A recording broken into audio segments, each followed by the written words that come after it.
Black Belt asked a shy little girl to fight as a joke, but what she did next left him on the floor. When a confident black belt instructor at the local dojo noticed a shy little girl quietly practicing in the corner, he saw an easy target for a joke, a quick laugh to entertain the crowd. What started as a careless challenge to humiliate her soon became a moment no one there would ever forget. Because beneath her quiet demeanor and small frame was a legacy forged in silence, discipline, and untold sacrifice.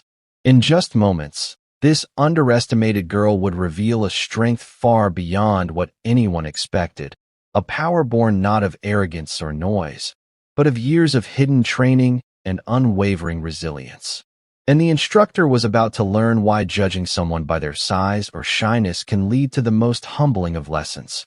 This is the story of how a single moment shattered assumptions, reclaimed honor, and reminded everyone what true strength really means. And before I forget, let us know in the comments where you're watching from.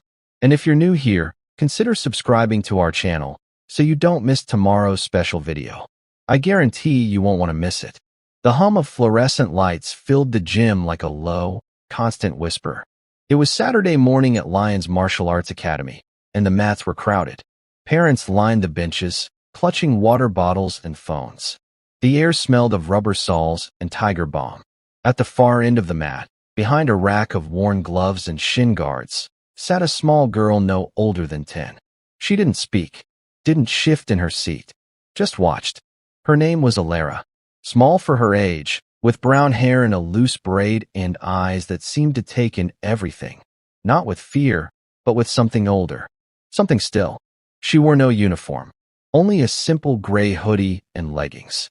Her shoes were clean, her hands folded neatly in her lap. No one noticed her.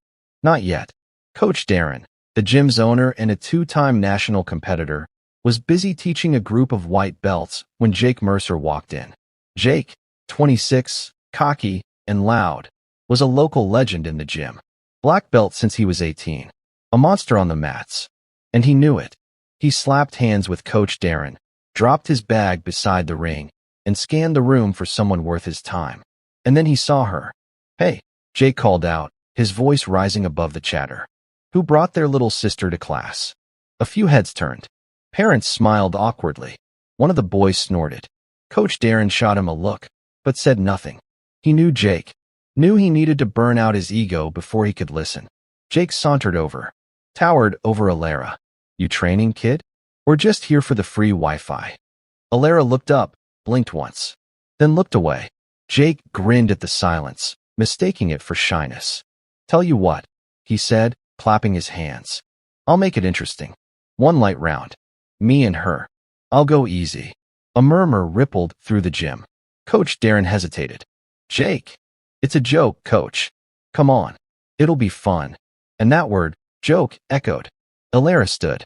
Not fast, not defiant, just quiet and deliberate. She stepped onto the mat without saying a word. No warm-up, no gloves, just barefoot steps and absolute calm. Jake raised an eyebrow. "All right, princess, let's see what you got." From the corner, an older man in uniform, quiet, unnoticed until now, looked up from the bleachers. He wasn't clapping, wasn't smiling. He just watched her, like someone seeing a ghost. In his hand, half obscured by a folded jacket, was an old Navy SEAL trident patch. And next to it, a photo, worn, faded, of a woman in full combat gear, with a child on her shoulders, smiling, braid in the wind. The same eyes, the same stillness. The man didn't say a word. He just folded the photo back into his jacket pocket and waited. Jake Mercer stretched his neck with a theatrical roll, tapping his fists against his hips like he was loosening up for a real fight. The parents chuckled nervously. The kids watched with wide eyes. But Alara? She didn't even blink. She stood on the center mat, bare feet pressed into the foam like they belonged there. Her arms hung loosely at her sides. Chin lowered. Eyes focused somewhere just past Jake's chest. Not scared, not eager. Just ready. Coach Darren raised a hand. 1 minute. Light contact only. Respect the mat. Always do, coach, Jake said with a smirk. He didn't bow. Alara did. The timer beeped. Jake stepped in fast, tossing out a lazy jab, just enough to test distance. She didn't move. Another jab, faster this time. Still no reaction. Jake grinned wider. Come on, kid. Blink at least.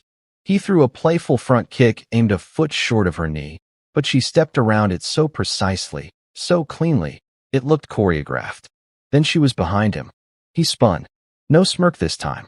Coach Darren's brow furrowed. Jake threw a real jab now. Sharp, clean, just enough to sting. But Alara parried it. Not with force. With angle. Like she'd done it 1,000 times. The room quieted. Some of the parents leaned forward. Jake advanced again, a low roundhouse for her leg. But she shifted her weight, let it pass, and tapped his exposed calf with the side of her foot. Not hard. Just enough to say, I could have swept you. Jake's pride prickled. You've been watching YouTube, huh? He said, voice tight. He feinted, then shot in fast, too fast for a kid to read. Hands up, a flash of black belt speed. But Alara dropped her weight, rotated, and locked his wrist mid-strike.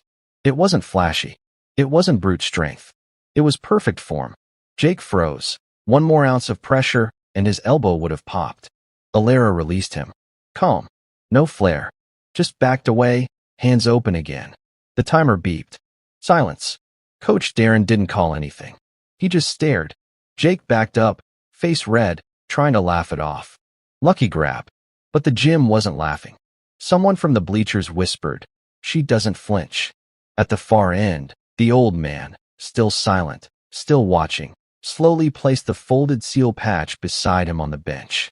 Next to it, a set of miniature dog tags on a chain. They didn't belong to him.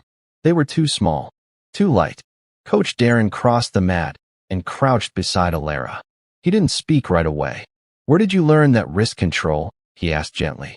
Alara glanced past him, to the man in the bleachers, then down at the mat. Home, she said. It was the first word she'd spoken since arriving, and it weighed more than anything Jake had thrown all morning. The gym emptied slowly after class, but the quiet buzz lingered like aftershock. Parents whispered near the door. Kids glanced back at the mat as they slipped on sneakers. Some asked Coach Darren if Alara would be back. He didn't answer right away. Jake Mercer sat on the edge of the ring, jaw tight, his black belt coiled beside him like a reminder. He didn't speak, didn't move. He just stared at his hands like they'd betrayed him. Alara had already changed back into her hoodie. She sat cross-legged near the water fountain, staring at the scuffed floor tiles. Her expression hadn't changed since the match. Calm, unreadable. But the man on the bench was watching her again. He wore a plain military jacket, old and sun-faded, sleeves pushed to the elbows. His hands were weathered, not from age, but from decades of calluses. On his right wrist, a faint scar curved like a half-moon, and on his forearm, barely visible beneath the cuff, was a faded tattoo of coordinates. Not a unit insignia, a location. He stood slowly, picked up the trident patch and the tiny dog tags, and walked to the front desk. Coach Darren looked up. You her grandfather? The man shook his head once. No, sir. Uncle? Guardian? Still nothing. He looked back at Alara, then placed the folded patch on the desk. Her mother was Valkyrie 6. Darren blinked. The name hit like static in the air. The rescue operative? From Bagram. The man gave a single nod. That Valkyrie? I buried her. Silence. Outside the window, a truck passed, spraying rain from the pavement. Inside, the air felt heavy. She left the girl with me. The man continued. Said not to train her. Said to give her a normal life. Coach Darren swallowed. And you didn't? I did. For 8 years. His eyes never left Alara. But she remembered things I never taught her. Coach lowered his voice. That control, her angles. She wasn't guessing. She wasn't. Alara stood up, as if she sensed they were talking about her. Her braid had loosened, strands of hair clinging to her cheek. She didn't walk over, just stood there, hands in her hoodie pocket, waiting. Jake finally stood too, his pride still caught between confusion and bruised ego. She's not normal. The man looked at him, not unkindly, but with weight. No, he said.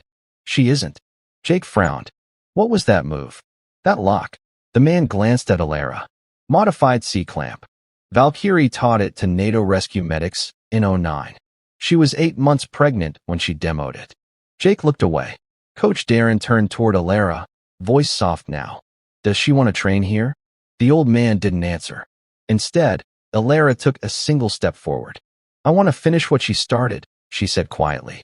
But not for revenge. Darren nodded slowly. Then we'll train you, he said. Properly. She didn't smile, but her eyes flicked toward the trident patch on the counter. She reached out, not to take it, just to straighten it, then turned back toward the mat. The gym was empty now. The mats had been cleaned. The chatter had faded, but a different kind of training had begun. Coach Darren stood at the edge, arms crossed, as Alara moved through footwork drills alone, deliberate, methodical. No music, no noise, just the soft tap-thump of bare feet on foam and the rustle of her sleeves with each pivot. He wasn't giving her compliments. She didn't need them. From the office window above the floor, the old man watched. His name wasn't known to most, just Mr. Hale on the emergency contact form. But those who had served knew the name in whispers. He had once been a breacher, recon, the kind of man who never wrote books, never gave speeches, and never stood in photographs. He watched Alara move with the same quiet focus her mother had carried in the field. Not aggressive, not hesitant, just precise. After 20 minutes, Darren stepped onto the mat with her. Let's try 3-point evasion. You remember the steps? She nodded once. Good. But this time, I'll be a little faster. He lunged in. Not full speed, not yet. Just enough to test her reactions. Alara slipped past him, shoulder low, and tapped his back with her palm. Good, he said. Now again. They reset. He lunged harder. Again, she glided off the line, slipping through space like she could see the strike before it happened. But this time, she didn't touch his back. She paused, hands up, checking his distance, gauging response. Darren stopped. Why'd you hesitate? You leaned into your left leg, she said. It wasn't committed. He stared at her. Not annoyed, impressed. She reads weight shifts like a sniper reads wind, Mr. Hale said from the mezzanine, barely audible. Darren turned.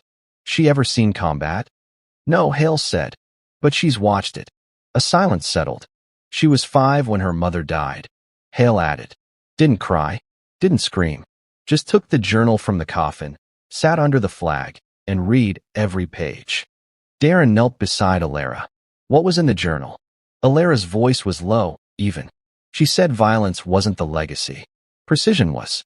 She wrote about restraint, about timing, about being the calm before the breach.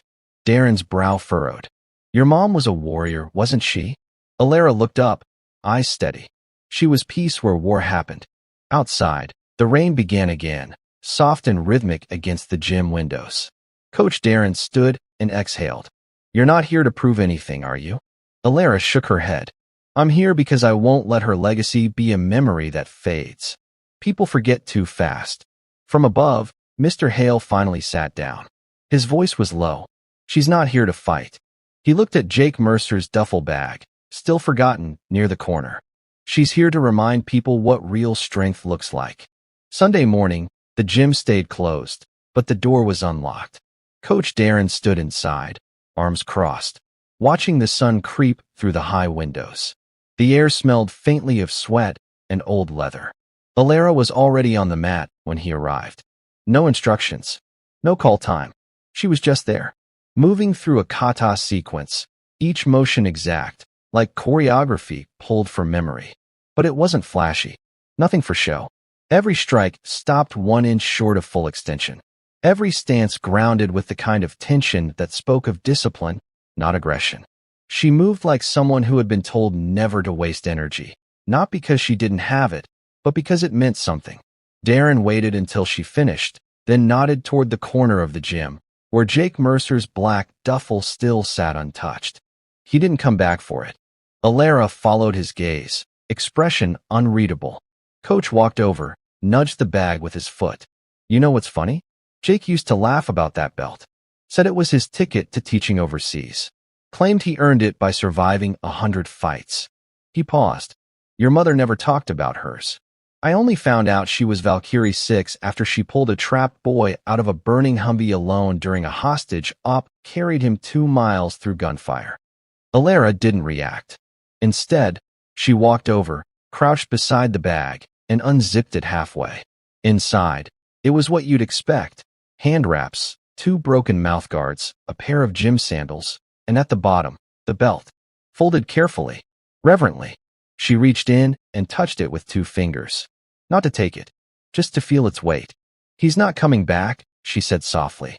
Darren raised a brow. "You sure?" "Yes." She zipped the bag again, slower this time. When someone's forced to see their reflection in someone smaller, younger, but sharper, it breaks the image they've built. Coach sat down on the bench beside her. "You're 10. That's a heavy insight." She didn't answer right away. Then, her journal said warriors either grow from being humbled or they disappear into excuses. Jake's already choosing which. Outside, a car engine passed.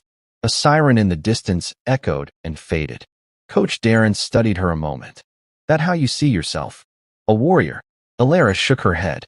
"I see myself as what comes after one dies." That quieted the room. Coach leaned back. Mr. Hale walked in then, carrying 2 small duffel bags and a folder. He placed the folder on the counter without a word. Inside, deployment papers, handwritten letters, an image of Valkyrie 6 kneeling beside a captured radio, her arm around a little girl in desert fatigues, braid whipping in the wind. Same eyes, same stillness. Darren glanced up. "She's not a prodigy, is she?" "No," Hale said, voice low. "She's a continuation." The folder sat unopened on Coach Darren's desk for hours. Not because he didn't want to know, because he already knew enough. But late that night, after Alara and Mr. Hale had gone, after the gym had gone dark and silent, Darren sat at his desk and opened it, 1 page at a time. The first document was a simple transfer of guardianship, signed in faded ink. The name at the top, Commander Mara Kessler, known in the field as Valkyrie 6. Beside her signature, a red thumbprint from a burn-scarred hand. The next was a sealed mission report. Redacted, lines blacked out with ink so thick the paper felt warped. Only the operation name remained. Operation Thornfire / Night Evac 03. Bagram AO, hostile perimeter breach. Casualties, 8. Survivors, 1 operative, 1 child. Below it, a single handwritten note. "Alara doesn't need to know what I did. Just teach her to breathe through the chaos." Coach sat back, eyes stinging for reasons he didn't voice. There was a photo, creased at the corners, of a woman standing in profile beside a burnt-out convoy, her hand resting protectively on the head of a tiny child with the same eyes Alara wore today. In the background, smoke. The American flag tattered and hanging low on a bent pole. Coach placed the photo down carefully, then turned to the final page. It was a journal entry.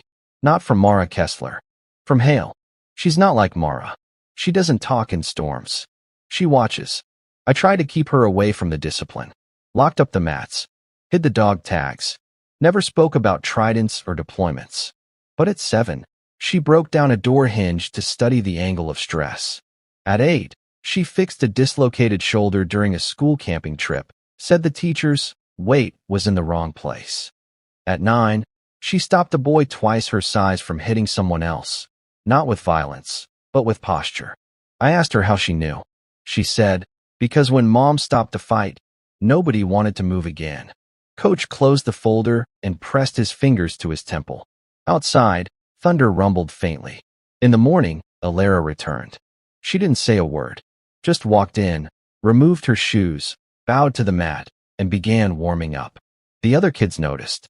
Jake Mercer's absence was felt like a missing shadow, and in his place, whispers, not of ridicule this time, of curiosity, respectful silence. Coach Darren stepped onto the mat beside her. "Today," he said, "we start from zero stance. Real form, real principles. No flash, no shortcuts." Alara nodded. He gave her a rare smile. "Your mom would have liked that." Alara didn't look up, but she did say she hated shortcuts. Then dropped into position, every movement carved from muscle memory, not her own, but inherited. And behind the front desk, where only Darren could see, the old trident patch had been framed. Quiet, unannounced, like it had always belonged there. Wednesday brought a new energy to the gym. Word had spread, not loud, not posted, but whispered, passed between sparring partners, carried by quiet nods and lingering stares. Alara had become something different in their eyes. Not a novelty, not a punchline, a presence, but not everyone accepted it. In the corner of the gym, a tall woman laced her gloves with deliberate tension. Ava Castillo, former state Muay Thai champion, current assistant instructor, and Coach Darren's sharpest critic when it came to letting kids play warrior. She didn't dislike Alara, but she didn't believe in ghosts either. Coach watched her carefully as she approached. "You're looking tense." "She's not ready," Ava said, jerking her chin toward Alara, who was calmly balancing on one foot, hands open in breath control posture. "She's not ready," Coach replied. "I've seen 10-year-olds with talent before, Darren. It doesn't make them veterans." "She's not a veteran," he said. "She's a mirror." Ava exhaled hard. "Then let's see what she reflects." Coach said nothing. Instead, he walked onto the mat and clapped twice. The room stilled. "Alara," he called. "Up for some flow drills." She turned, nodded once. Ava stepped forward, already tapping her gloves together. "I'll go light." Coach paused. So did the gym. It wasn't meant as cruelty. Ava was disciplined. But this wasn't practice. This was measurement. Alara bowed. Ava bowed back, respectfully but tight. "Ready when you are." They squared up. First contact was minimal. Ava moved with careful rhythm, testing range, feeding predictable strikes to let Alara respond. Alara didn't bite. She didn't flinch, didn't parry early. She waited. Then, when Ava shifted her lead hip forward slightly, a mistake barely visible, Alara slipped inside the line, touched Ava's sternum with 2 fingers, and backed out again. Clean. Surgical. Ava's brows lifted. She increased pace. A front kick came in fast, but Alara didn't block it. She caught it midair and lowered Ava's leg gently, like a parent placing a child's toy back on the shelf. Gasps echoed from the wall. "She's reading me," Ava muttered. Coach Darren stepped closer. "Not reading. Tracking." Then Ava tested her with a spin elbow, too fast for a child to process. But Alara ducked, not instinctively, but by angle, like she'd calculated it in real time. She stepped back. "Breathe out once. Calm." Ava paused, sweat glistening on her brow now. She pulled off her gloves, walked over, kneeled down. "You don't need to prove anything, kid," she said quietly. "You already did." Alara looked at her, not smiling, but softening. "I wasn't proving anything," she replied. "I was listening." The gym was silent, and from the bench, Mr. Hale closed the dog tags in his palm and looked down. "Just like her mother," he whispered. Thursday was open floor, no formal class, just mats available, pads stacked in the corners, and a Bluetooth speaker that looped instrumental beats too soft to distract. Alara sat alone near the framed trident patch Coach had mounted behind the desk. She didn't stare at it the way kids stare at trophies. She stared like someone looking through a window at something she wasn't allowed to touch. Coach Darren noticed. From across the floor, he watched her eyes, still, unmoving, trained on that folded cloth like it might breathe. "She hasn't asked about it once," he told Hale, who was nursing a black coffee in the bleachers. "She won't," Hale replied. Coach raised an eyebrow. "Why not?" "Because it wasn't hers," Hale said. Coach turned to look at the patch again. "She earned respect in this gym. That's different from earning that." There was a long pause between them. Then Hale added, "Her mother said never to let her inherit symbols. Only purpose." Coach leaned against the wall. "You think she's here chasing her mother's shadow?" "No," Hale said, quiet. "She's here to make sure it never gets erased." Across the gym, a voice called out, "Hey, little sensei. You teach privates now." It was meant to be a joke. Maybe. The speaker, Curtis Dale, 19, new to the gym. Broad frame. Loud. Big on talk, light on form. Alara looked up. Didn't answer. He swaggered over. "Heard you made Jake tuck tail and leave. Thought maybe you had secrets to share." Coach Darren watched closely. Didn't step in. Curtis continued. "You a secret ninja or something?" Alara blinked once. "I listen better than most." He laughed, not kindly. "Yeah?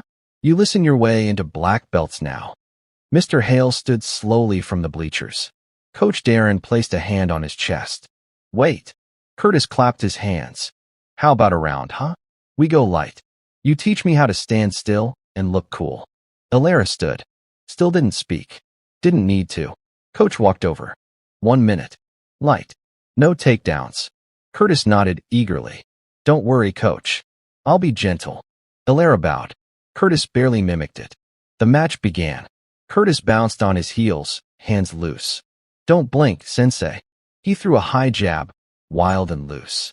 Alara didn't dodge. She stepped forward into the space and planted her foot where his center line collapsed. Curtis froze mid-punch. She didn't hit him. She didn't need to. She reached up, placed 2 fingers gently against his throat, and held them there. Soft, still, and undeniably in control. Curtis backed away, startled, hand on his neck like something had passed through him. Coach called it. That's time. Curtis tried to laugh. Okay, wow. Lucky guess. Alara turned to him. Voice low. You're too loud to hear anything. Then walked back to her spot beneath the framed patch, the one that wasn't hers. Not yet. Friday's storm rolled in early. Rain struck the roof like gravel, and thunder rattled the window panes of the gym. By noon, most classes had been canceled. But Alara still showed up. Coach Darren wasn't surprised. He just turned on the lights and unrolled the mats in silence. Mr. Hale arrived 15 minutes later. No umbrella. No umbrella needed. He took his usual place on the bleachers, his coat damp, hands clasped loosely on his lap. Watching, Alara didn't speak to him. He didn't expect her to. That was how it had always been. Instead, she walked to the center of the gym and stood with her eyes closed. No movement. No posture. Just stillness. Breathing drills today? Coach asked. She nodded. Darren stepped back, folded his arms, and watched. She began slowly, controlled inhales, exhalations through the nose. Her diaphragm rose and fell with exact timing. Between each breath, stillness again. Most kids couldn't last 30 seconds without fidgeting. Alara passed 5 minutes without moving her hands. Coach glanced at Hale. How long can she stay like that? Hale shrugged. Longest I've timed was 48 minutes. Darren let out a low whistle. That's not meditation, he said. No, Hale replied. That's preparation.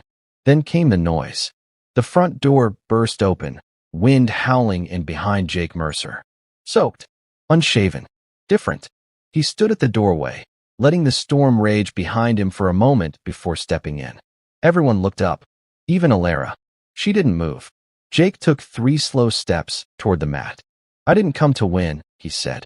Coach Darren raised an eyebrow. Then why are you here? To apologize, Jake said. Then he turned to Alara, and to ask her a question. She opened her eyes. He walked closer, but stopped at the edge of the mat, where the lines begin, where respect starts. I saw a video, he said. Someone filmed our spar. It went around. Coach's face stiffened. Jake shook his head. It's not what people said about me that got to me. It's what they said about her. He turned to Alara again. They said she fought like someone who'd seen real war. Alara finally spoke. I haven't, but you carry it like you have. She didn't respond. Jake stepped forward and sat on the mat. Not proud, not broken, just listening. How, he asked. It wasn't sarcastic. It wasn't a challenge. It was genuine. How do you stay calm when it gets loud in here? He tapped his chest. When everything goes too fast. Alara stared at him for a long time. Then she walked forward, kneeled beside him, and placed a small, weathered item in his hand. A folded paper square. Inside it, a quote, written in faded ink. The loudest fighter dies first. Breathe through the noise. You're not here to win. You're here to end it. Jake looked up. Is that from your mother? Alara shook her head. It's from her last day. The storm raged outside. But inside, Jake just breathed. And for once, he listened. The next Monday, the gym was unusually quiet. No class. No drills. Just Alara and Coach Darren moving the benches, clearing space on the mat. She was carrying her old backpack, the one with the frayed strap and burn mark near the zipper. Most never noticed. Today, Coach did. What's that patch? He asked casually. Alara didn't answer at first. She placed her bag gently on the bench and peeled open the Velcro flap to reveal it fully. A small square, midnight blue. embroidered in gold thread. 18/Nemesis. Coach Darren stepped closer, his brows pinched. That's not a school patch. No, Alara replied. It was my mother's. He crouched beside her. Military. Alara nodded. Task force. Unofficial. No public records. Coach said nothing, but his face turned solemn. Your mom ever teach you more than just defense? He asked. Alara hesitated. Enough, she answered, but never to show off. Only to finish. Coach looked out across the mat. We teach kids to perform here, but your mom trained you to disappear. She nodded. Then, without being asked, Alara stepped barefoot onto the mat and assumed a stance Coach Darren hadn't seen before, a grounded posture, left side slightly turned, arms low, soft elbows. Not karate, not jujitsu, something else. What style is that? She called it quiet hand. Coach tilted his head. It's not in any curriculum. She invented it. She moved slowly, showing a drill. Every step flowed into the next. Shifts in balance, wrist positioning, breathing with each motion, as if the air itself were part of the form. Then she paused and pointed to the far corner. Set up the heavy bag? Coach obeyed. He dragged the 120-pound Muay Thai bag into place and anchored it. Alara stood still, focused. Then she stepped into the same flowing pattern, but this time, at the final move, she drove her palm upward into the base of the bag with a sharp exhale. The chain groaned. The bag swung wildly. Coach blinked. He'd seen full-grown men fail to move that bag half as far. That wasn't muscle, he murmured. No, Alara said. It was precision. She walked off the mat. Behind her, the bag was still swaying. Coach stared at the patch again, then muttered, almost to himself. Nemesis, goddess of retribution. Alara heard it. She turned back. My mom believed people should be held accountable, she said, especially the ones who hide behind belts and badges. Then she lifted the bag from the bench, slung it over her shoulder, and walked out the door like a soldier returning to silence. Coach Darren didn't stop her. Didn't need to. That day, he locked the gym early and began looking up Task Force 18. Late Tuesday afternoon, the gym was quiet except for the steady tick of the clock on the wall and the distant hum of traffic outside. The fading light from the west streaked across the worn mats in long, golden shafts. Coach Darren was bent over his desk, sorting through paperwork, when the door swung open with a sharp creak. A woman entered, tall, composed, dressed in a tailored navy blazer that spoke of discipline and authority.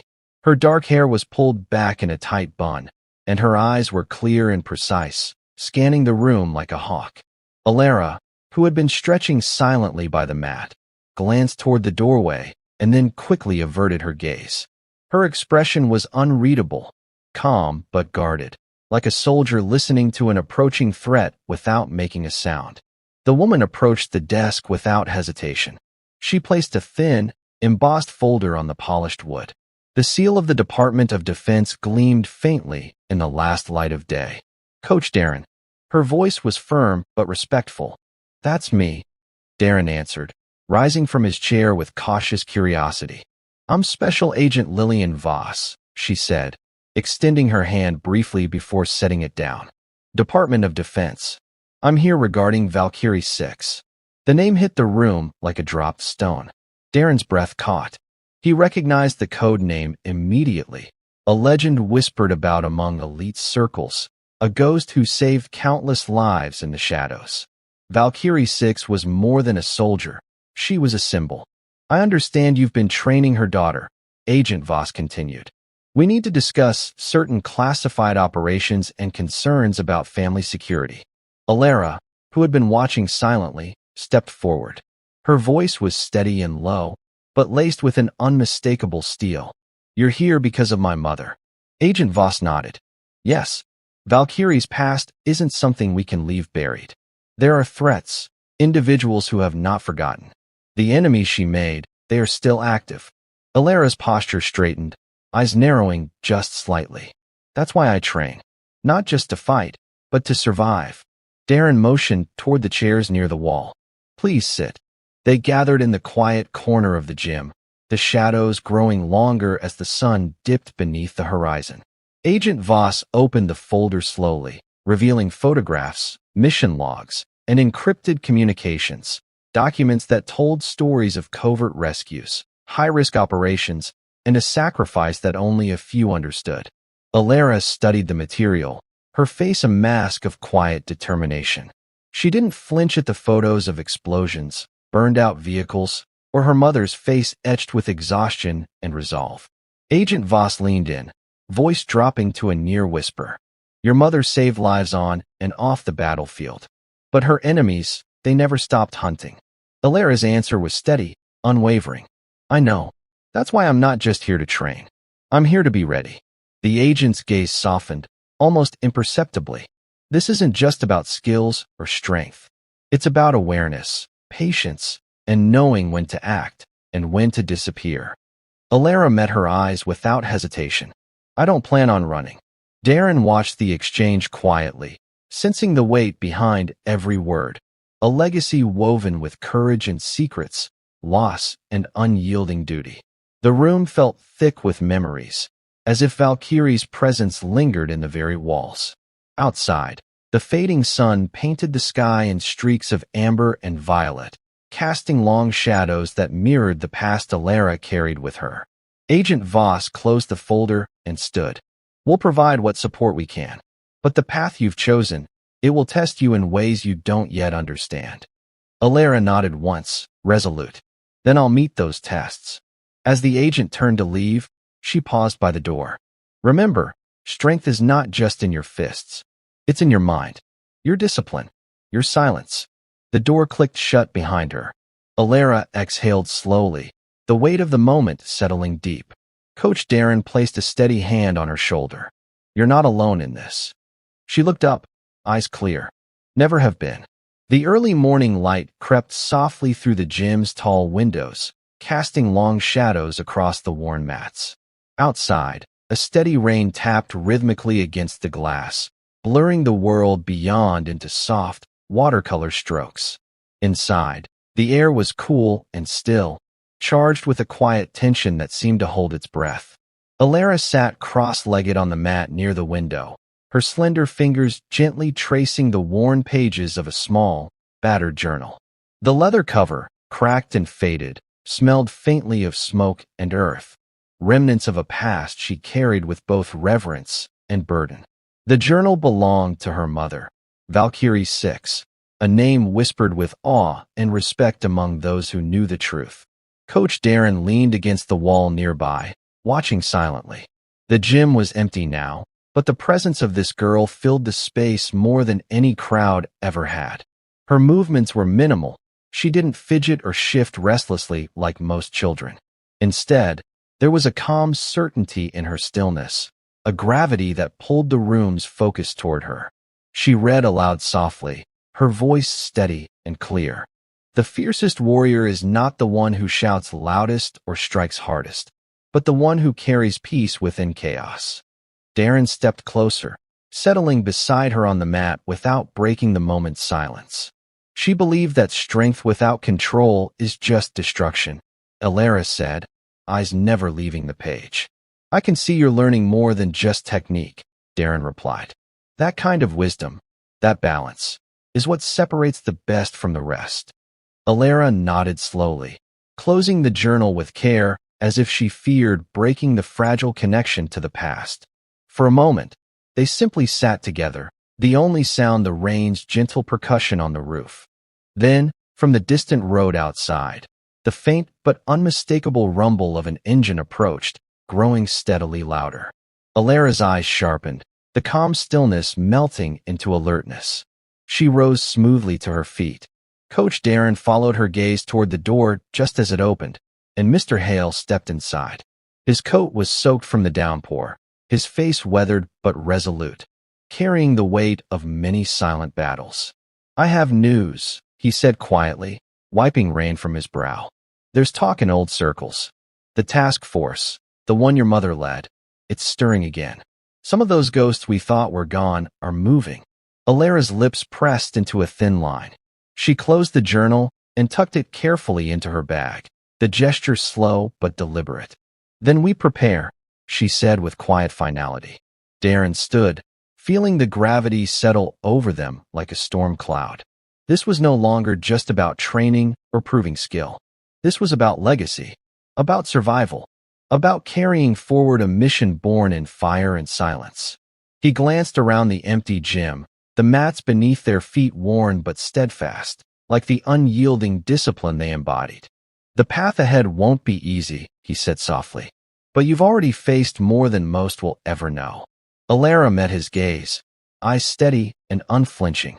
"I don't plan to falter."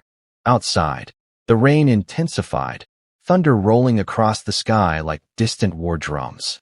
Inside, beneath the quiet roof of the gym, a storm was gathering, a storm of resilience, resolve, and the silent strength of a warrior who refused to be forgotten.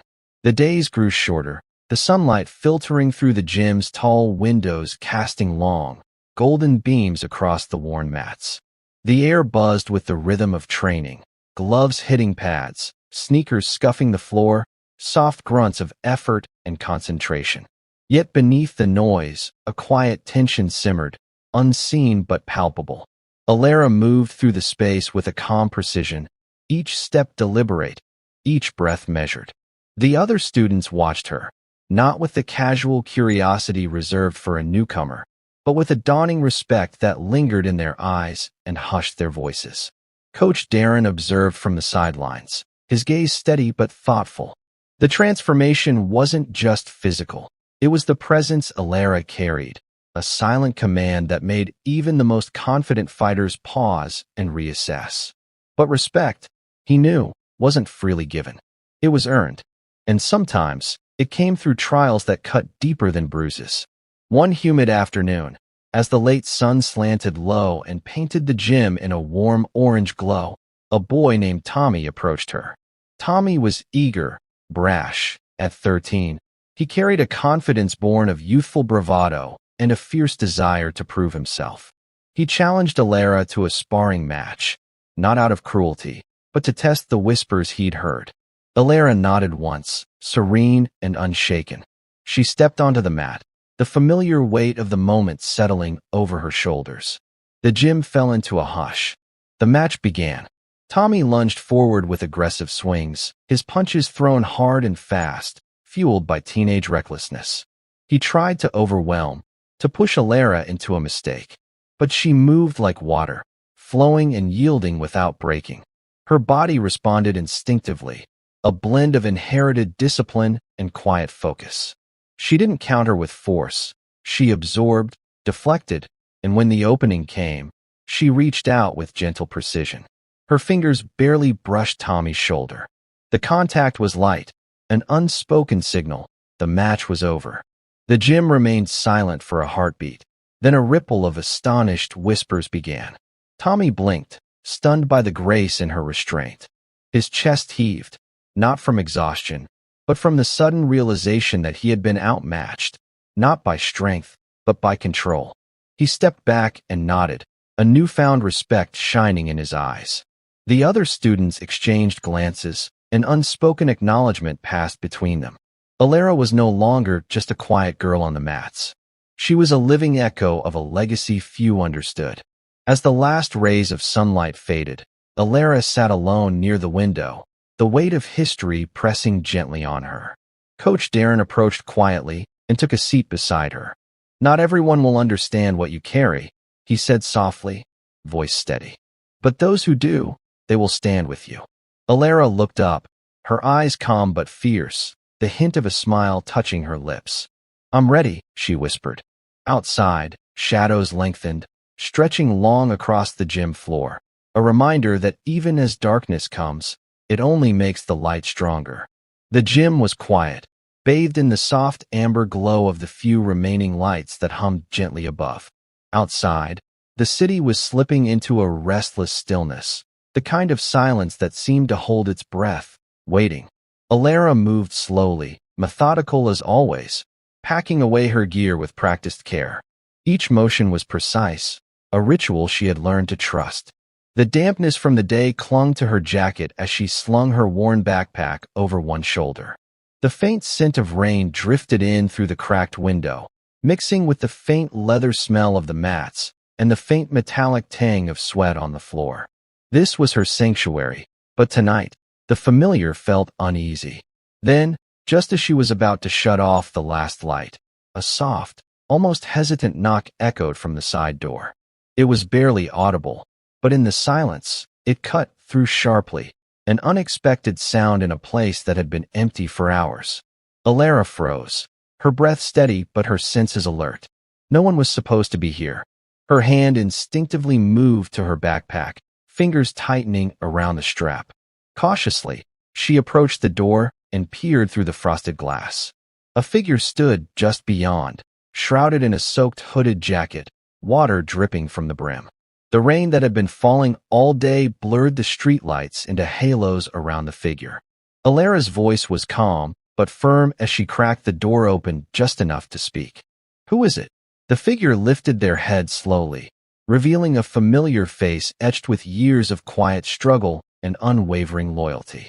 "Mr. Hale, I didn't want to startle you," he said softly, voice rough with fatigue. "But we need to talk." She stepped aside without hesitation, allowing him into the warm stillness of the gym. He shook off the rain and closed the door behind him, the muffled sound of the storm outside pressing against the glass. Hale reached into his coat pocket and pulled out a small, plain envelope, its edges worn and creased as if it had traveled far. He handed it to Alara with a steady hand. "It came today," he said quietly, "from someone who knew your mother well." Alara's fingers trembled slightly as she took the envelope. Her breath caught, the weight of the moment sinking in. She found a quiet corner and unfolded the paper carefully, as if unwrapping a fragile secret. Inside was a photograph, yellowed with age, a younger Mara Kessler standing tall and fierce, arms crossed, eyes sharp as blades. Beside her was a man Alara didn't recognize, his expression equally serious. The back of the photo bore a single line of handwriting in neat script. "Trust no one, but trust this." Beneath the photo, taped delicately to the paper, was a small USB drive, black, unmarked, ominous in its silence. Alara's jaw clenched, her fingers closing tightly around the photograph.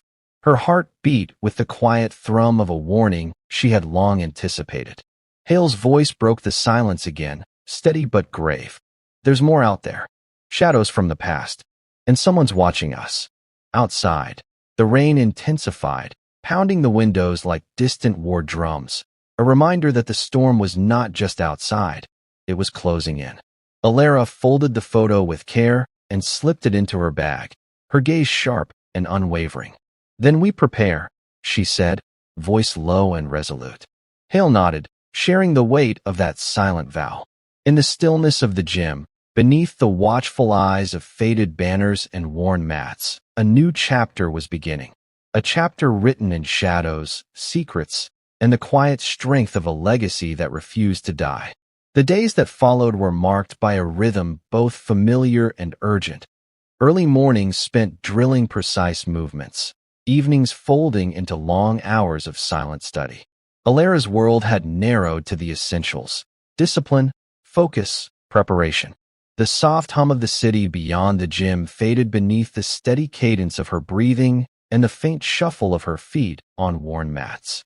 Coach Darren watched from the sidelines, his eyes tracing the subtle shifts in her demeanor. She was no longer just a student learning to fight. She was a sentinel, vigilant and resolute, bearing the weight of a legacy darker than most could comprehend. One evening, after the last of the students had left and the gym stood empty except for their quiet footsteps and fading echoes, Alara remained behind.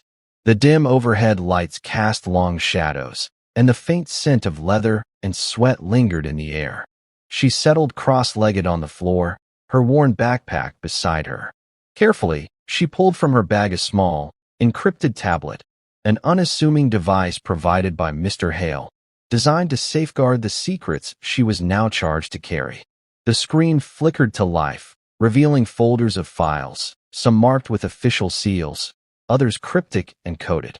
Alara's eyes scanned through the images and messages with an intensity that seemed to still time itself. Photographs of faces she didn't recognize, men and women who had worked alongside her mother in shadows. Surveillance footage capturing fleeting moments, blurred but significant.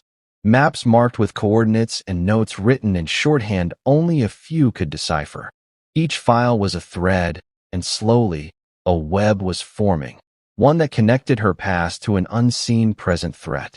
The quiet was broken by a soft buzz from her phone resting beside her, a message from an unknown number. She hesitated only a moment before unlocking the screen. "We're closer than you think. Be ready."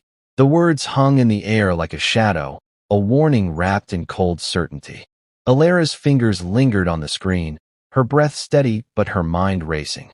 Behind her, footsteps echoed softly on the floor. Coach Darren approached, his presence steady and unintrusive. He sat beside her without a word, watching the glow of the tablet screen illuminate her face. "The past is catching up," he said quietly, voice low but heavy with meaning. Alara met his gaze, eyes calm but fierce, filled with a resolve deeper than words. "Then we stand and face it," she replied simply. The gym, once a place of youthful energy and laughter, felt transformed, hallowed by memories and heavy with anticipation. The worn mats beneath them held the weight of battles past and those yet to come. Outside, the city lights flickered against the encroaching night, unaware of the storm gathering within these walls. But inside, amid the shadows and silence, Alara's quiet strength burned brighter than ever, a beacon of resilience and unwavering courage. She was no longer just a girl underestimated by those around her. She was the heir to a legacy of valor, ready to confront the unseen enemy looming ever closer. The night pressed heavily against the windows of the gym, the rain tapping in steady, relentless rhythm, a soundtrack of nature's own tension. Inside, the air was cool and thick with anticipation, illuminated only by the faint glow of the city lights filtering through the glass. Alara stood alone in the center of the mat, her silhouette calm and still, the weight of years of training and legacy folding into every breath she took. Coach Darren watched from the shadows, his figure a quiet sentinel on the sidelines. He knew this moment wasn't about triumph through force or the roar of an audience. No, this was something far deeper, a reclamation of honor and strength through presence and quiet control. The culmination of all that had come before, the lessons, the pain, the discipline, the resilience. The door creaked softly, and Mr. Hale entered without haste, nodding respectfully at Alara. Wordlessly, he approached and placed a small, worn dog tag into her outstretched hand. The edges were smoothed by time, and the metal carried the cold weight of history. Her fingers traced the engraving, a name, a date, a silent promise etched into steel.